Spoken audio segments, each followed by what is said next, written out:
But this one is 5 questions. Yours is just 2 questions. So success in ministry is not how many you achieve, it's what God has given you. Everybody's question paper is different in life. That's why you can't copy anybody in life. If you try to be like person A, who will be you? You have your own. You are dynamic. You are wonderful. I want you to know that you are doing great. You are doing massively well. The calling of God upon your life is unique, and you will not. I don't want you to live in comparison with other people. Hello, good morning, good afternoon, good evening, depending on where you're watching from. Is your friend and brother again, the son of grace, aka Ambassador. All right, by my left hand here, I have a young lady, smart and hardworking lady. She's a minister of the gospel, and she has a consign, and she wants to get me involved. So I invited her so that she can tell us exactly what the problem is, and let's trust God to see how we can handle this. What's your name? My name is Helen, sir. All right, Madam Helen. You don't worry me. You did try to tell me so many things on my DM. Before I asked you to come today. But I would like make you explain, give us exactly what the problem is. Make you tell us exactly what thing that happened, what did they eat you up, so that we know how to handle this situation. So what's the problem? Sir, it's just about my husband. Yeah. My husband is a minister. And like in getting your ministry? Yes, he has his own ministry. No, not two, they do the ministry. Yes. Okay. And we've been married for like 5 years ago. Like 5 years now. You have been married for 5 years? Yes, 5 years. Do you have any kids? We have just 2. 2 children. Yeah. Okay. So what's happening? Okay, my husband is trying to,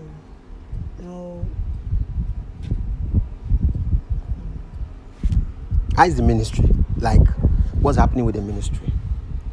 Well, we got so kind, not that we are doing well, we are not doing that well. Because he went to this ministerial school, and when he came out, he actually thought with what he has and all the word he has gathered, he thought things would just go smooth. But he has a calling of God. He has a calling. He had this prophetic ministry. But things are not just things working. Are not working. Like the growth, how the church growth? Well, sometimes in attendance of the members, we just get like 10, sometimes 20, sometimes 15, just like that. And sometimes just the both of us. And are you serious? Kids, yeah. So that's how it has been. So how have you been managing, like, family-wise? Do you have any other business you do apart from ministry? Okay, like now, I'm a trader.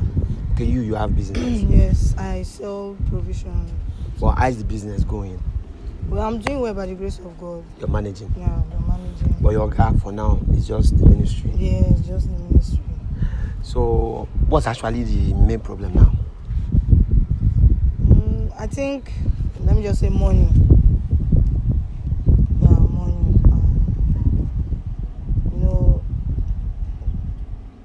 Working with, doing the things of God, you need finance, yes. So, like, your husband is going through financial challenge? Financial challenges? Yes. And he's also worried about this member stuff. Membership. Because his expectation is that his church, will have maybe 100 and 200 members now. Okay, you said his church. I suppose you're supposed to say our church. Our church. Okay, let me just say our church. Okay. Because they're in the ministry together. Okay. It's God's church anyway, but you guys are the church that are there. All right, basically, I remember when you were talking to me, you were telling me that your husband is about to take a decision. Yes. So can you just throw light on that? Okay, there's this man of God, this pastor, that they all went to the ministerial school together. But based on 1 or 2 things, they graduated before him. So your husband graduated before that? Yes, graduated before him. And now the man is doing well, very well. In ministry? In ministry. When you say doing well, what do you mean? He has members, enough members, and also he doesn't struggle financially. Everywhere good. Like he has cars? You have private jets. Are you serious? Yes, sir.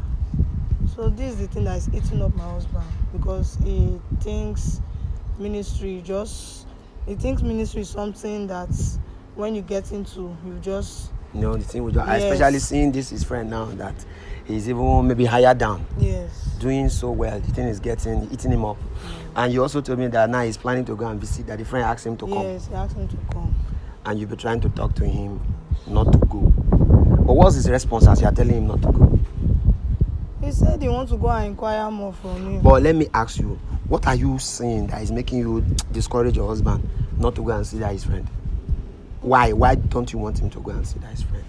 In ministry, when you come out, you can't be a boss on your own. You need to serve people. You need masters, mentors that can guide you, spiritual fathers that can guide you. But this young man doesn't have any of them. Like that, your husband's friend. Yes, he doesn't have any. How old is his ministry now? Just 2 years. 2 years. Yes, and he's doing well. So okay, let me get you. So now you are thinking that the ministry is not a genuine I ministry. don't think it's a genuine ministry. That's your feeling, and that's why you don't want your husband to connect with him, Yes. because you feel if he does, something may go wrong. Is alright, but is your husband in town, He's in town. and you've spoken with him Yes. severally. Yes. So what's his response as you are telling your husband? He doesn't care. Whatever I say, he doesn't care. So he's bent on going to see him. It's alright. So you give me your husband's number, basically. We're going to invite him here, and let's see how God will help. I'll talk to him, and I trust God that maybe along the line something will come up. We will know, and there will be a good ending to this. All right. Please, audience, stick to your screen. Let's see how this plays out. I'm going to invite your husband, and let's see what happens. Let's see how God will do it. All right, guys. We've called the pastor, and you know I love handling issues that has to do with pastor, because I'm basically one. So it interests me when I'm talking with men of God. Okay, he said he's on his way coming, but then while we wait for him, I want to ask you. But apart from this, there's no other major concern. No. You and your husband, you're doing good in your family life. Is that right? Is that your husband? Yes. Welcome, sir. Hello. Yeah, good day. Good day to you. Yeah, Ambassador Festus. I know you. I'm Ambassador Okay. Festus. Yes, sir. Ambassador Festus. Yes, sir. Kind of having anything to do with my wife. No. Basically, no. Okay, I can say we are friends. I'm a little bit surprised, because Yeah. I was not expecting anything. She gave me your number anyway to call you. It's because of one or two, but there's nothing bad. It's all good. It's She all told good. me I should come back home, but not expecting any visitor like this. So Okay, actually, we've been talking on Facebook. She has been telling me one or two. So I told her I'm going to come around. When I come around, invite her. Okay? sure. Yes. I actually called you because of one or two. Okay? You are a man of God. You're a pastor. You have the calling of God in your own life. That cannot be underemphasized. But then she gave me a concern. She complained to me about something that had been disturbing her. And I beg you not to be offended because she got me involved. I'm a pastor too. And maybe she felt she needed something that I need to talk to you about. No, she knows. She said she has been talking to you about it. It's not something you don't know. It's not something you don't know. So I actually, she told me about a journey you're planning. That you're planning to go and see a friend. She told you? Yes, she did. Please, you're planning a journey to go and see a friend of yours who is in another state, who is also in ministry. He said this your friend has been maybe 2 years in ministry and is doing well. And basically that you guys are trying, you are doing well, but then there's still this level of dissatisfaction with you in the ministry because things are. So I don't really want to take her word for it. I said I would like to hear from you, basically. You being the man and you being the pastor, she's your wife, and I can't just conclude on matters until I see you. That's why I had to invite you. Let me guess. Is it John you guys are talking about? My friend John that you are talking about. Is that the name? Yes, Is it Pastor John. Pastor John that you are talking about. Yes, she said it's Pastor John. No, yeah. As a wife, you can't just do something and just leave her behind. Okay. I told her of what I wanted to do. Okay. He wanted to help me. That is all. He wants to help you. Okay. Sure. Can you just give me a little brief on you and this Pastor John? Like any history? I'll talk about. I wanted to keep it private, me and John, as friends now. There are all those things that you don't have to reveal it as. Can you give me a little possibly, history? Yeah, want to be like, but since you are pursuing to see you as a pastor and somebody want to rectify maybe. Yeah, I just want to, liaise. So I don't have to hide it. Okay, After thank all, you. We are in the same, Thank you, position and thank thing. you, thank you. Now to talk more about this person, you know, he has been my friend, Pastor my John. compadre. Yeah, he has been my compadre over the years. We have been going to the same pastoral school over the years. And, let me say, we graduated, and look at me now. You know, I was doing better than him.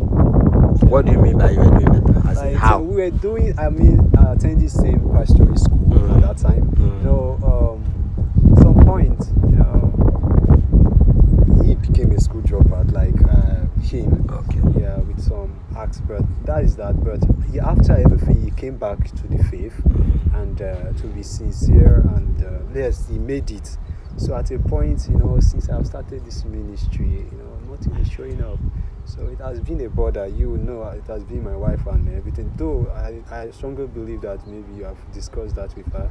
It's only our children. So he's been. So at that point, he was like, wanted to help me. Like John want to help you. Yes, in relation to the ministry work, you know, want to see somebody. You know, when we say all this ministry of everything is spiritual father, I want to see is connected. So he wanted to make. Okay, to John see told you somebody. that he want to introduce you to somebody. Yes. That after that introduction, things will turn around, ministry will be better, Yeah, sure. and all that. Sure. But let me ask you, you told me that when you were pastoring school, you were doing better than him. Better in the sense that Yes. in terms of, you know, his school, school course, you know, when we talk about knowledge and the way we handle things, you know, kind of. Does it have to do more with gifted. spirituality? Okay. Yes, all of them are touching together, like in terms of spiritual. Because when I was discussing with your wife, she told me that by your history, that some of these pastors, these young ones, are people that while you were in pastoral school, you were even teaching. That was kind of. Is it part of the better? Yes, it's part of it. You know, when we talk about the impartation, you know, even though you are at the same level with somebody, like though you are also a part of this as a student, you know, there's a way you will be imparting on other persons. And from there, even that's how we created our friendship. Okay. Yes, like I was ahead of him, like Okay. a class ahead of him at that point. All right, thank you very much. So basically, it is true. You are planning to travel to see John, Sure. and John said he wants to take you to meet somebody. Yeah, a man that is doing well. I'm proud that maybe it's a target for me to go and meet him. He's doing well in the ministry of Okay. a large crowd. So Now, your wife have a concern. She doesn't want you to go. Have you tried to know why? Have you tried to see from her point of view? Have you tried to see why she doesn't come closer, please? Why she doesn't want you to travel? Have you tried to understand with her? Because she said she has been trying to talk to you. You don't want to see reasons with her. now one thing that, you know, there's a difference between the act of men and how man do these things and at the same time woman doing theirs. Okay, like this woman, soft mind, being a kind of weaker vessel. You know, though it's just I'm like, sorry, let me cut you. Don't be offended. Yeah. Let me cut you. No. Sorry. Let me cut you. Man of God, you are a pastor. I don't mean to disrespect you. Okay. But I will not stand here and watch you talk belittling women. No. Excuse me. You are a problem. pastor. You should understand that your wife completes you. Your wife is your partner. So when it comes to liaising and pursuing your goals in life, these are two partners coming together to achieve a vision. So you telling me the way women do things are the way men do, I won't take it. I take exception to that, with all due respect. The reason is because women naturally has a gifting of intuition. Most times their intuition are very correct. You may disregard it and regret it in the future. Wives especially, they have this natural, very sharp, sensitive, intuitive mentality. When they tell you, what they see in a situation, you as a man, I'm a man too. We as men, we don't see it oftentimes. I'm not talking about revelation now or vision or prophecy. When a woman sees your friend and tells you, man of God, this is your friend, it's not as if there's anything she's gaining from him or hoping, but there's something there's something in her that is not just okay with that friend. I will advise you to listen to your wife, because this thing is natural. It's a natural gift God has given to them. When you ignore it, it will come to a time, that thing that you ignore, you will see the manifestation. And most times we are usually very proud to come back and say, baby, you said it that time that I shouldn't. It has happened. We don't. We just assume we are the men and cover it up. But then we know that she was correct. So I wouldn't let you to talk down on women in my presence. But man of God, let me tell you something. You are doing well. I can tell you this by the virtue of the grace of God upon my life. You are doing well. Success in ministry is not about how many people you have. Let me give you this spiritual mathematics. If God gives 2 people questions to solve, he gives one 2 questions and he gave another one 5 questions, and this person got his 2 questions correct, how many percentage is that? 100%. And this other person that they gave 5 questions, he also got his 5 questions correct. How many percent is that? 100%. But this one is 5 questions, yours is just 2 questions. So success in ministry is not how many you achieve, it's what God has given you. Everybody's question paper is different in life. That's why you can't copy anybody in life. If you try to be like person A, who will be you? You have your own. You are dynamic. You are wonderful. I want you to know that you are doing great. You are doing massively well. The calling of God upon your life is unique, and you will not. I don't want you to live in comparison with other people. And as a matter of fact, this John that you are planning to go and see, if I tell you the truth, if I'm very open to you, by divine grace and revelation of God upon my life, as I'm talking to you now, his hands are not clean. I'm not saying this to paint him bad, but I will make you understand. While you were in pastoral school, you said John had 1 year extra. He dropped out for 1 year. Yes, you didn't tell me why he dropped out, and you were saying that later John slept with a girl, and the girl was also a minister in training. True. And the girl got pregnant. Is it true? And both of them were expelled. They were suspended for 1 year. Now John came back later, but the girl gave birth to a boy. Now after John graduated and started ministry, you heard a year, when his ministry was a year old, you heard that John had lost the boy they gave birth to. Is it true? Sure. Okay, but you don't know how the boy died. They only said the boy got sick suddenly and died mysteriously. Now if I tell you the truth, that boy did not die mysteriously. Okay, it was a mysterious death, but there's something behind it. That's something we're going to talk behind closed doors. But if I'm to give you my counsel, sir, is that you should listen to your wife. You're even lucky that you have a wife that is ready to bear with you, be patient with you. She's even also doing business to support you. What more are you looking for? You don't lack food to eat. You have a place you stay. Do the minute. The church is not your own, sir. The church does not belong to both of you. But people are carrying this church on your head as if it's your church. The church of God is moving forward, and the gate of hell shall not prevail, not your church.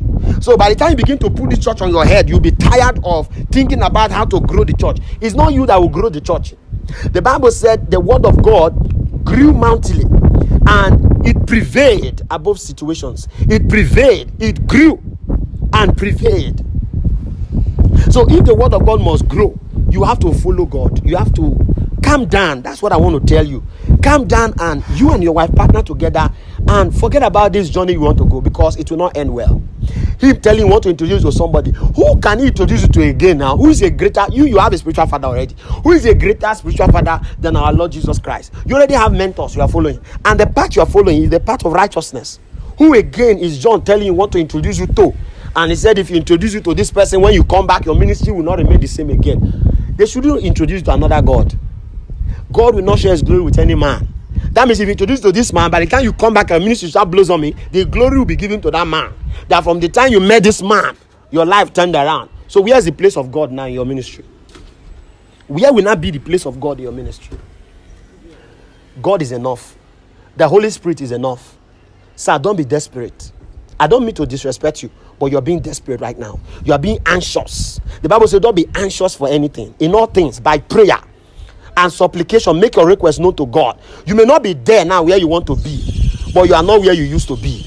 You are moving. The difference between here and there is the T, and that T stands for time. With time, you will live here and get there. So be patient, sir. I am really grateful to God for the kind of woman that God gave you. You are blessed to have a wonderful woman like this as a wife. So I wouldn't want you to stress her out, because she's already getting stressed out. She concerning herself, the thing is bothering her. She's supposed to be in her business place right now, but she couldn't because she said you're already planning to travel and she have been talking to you. So, man of God, please, I beg you. I'm going to partner with you in prayer.